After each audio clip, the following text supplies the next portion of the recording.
Magandang gabi po, General Torre. Nako, kayo po ang pinaka kumbaga kilalang-kilalang tao ngayon dito po sa buong Pilipinas dahil po sa inyong masidhi na pagpapatupad ng warrant of arrest para kay Pastor Kibuloy.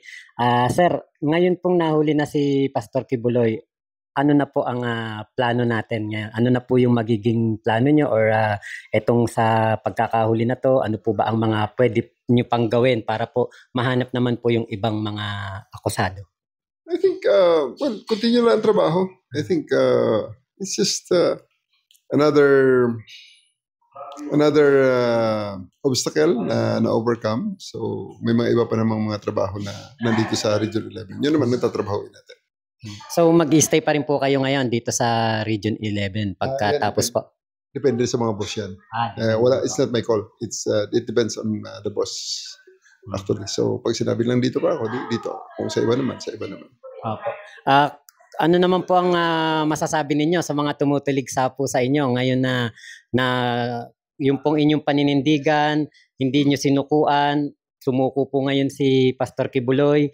Ano po masasabi nyo sa mga detractors nyo, sa mga basher, lalong-lalo na sa mga taga KOJC, sa mga vlogger at sa mga tao po doon na tumutuligsa po sa inyo?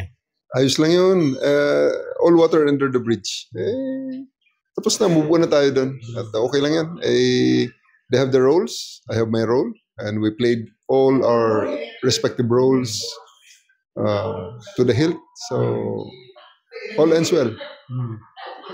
Ngayon pong nahuli na po si Pastor Kibuloy, meron po bang kumbaga mga ano na sa inyo, kasi syempre kapag po ganyan na merong achievement, meron pong kasunod yan na mga promotion o kung kayo po ba open po doon na kung ano po yung mga next step sa inyong career po? Nasa mga boss yan. Wala sa akin yan. So, it's all on their decisions. Depende sa mga boss yan kung saan tayo, anong sunod na iutos sa atin. At salamat po sa napakagandang pagkakataon na ito na binigay niyo po sa akin kasi sa sa buong komunidad ng mga political vloggers, mga pro-government vloggers, kayo po ang parang Superman namin eh. Kayo po ang parang kumbaga hero po namin. Ito po yung kumbaga hindi namin mga inaasahan na mangyayari kasi kahit po nung una naniniwala kami na nandoon pero habang tumatagal po ay medyo parang natatagalan nga po lahat, di ba? Medyo naiinip yung iba.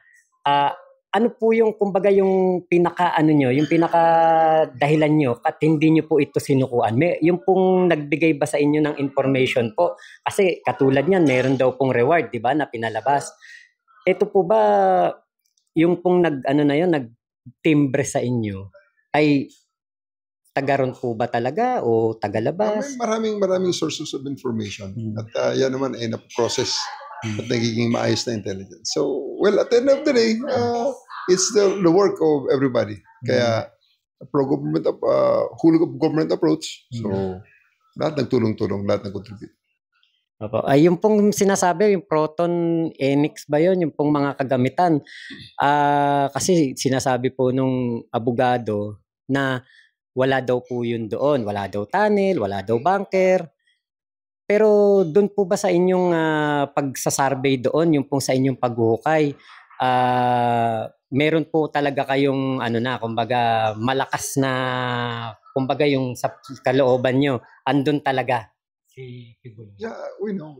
We know na nandun. It's just a matter of time bago namin siya ma-corner.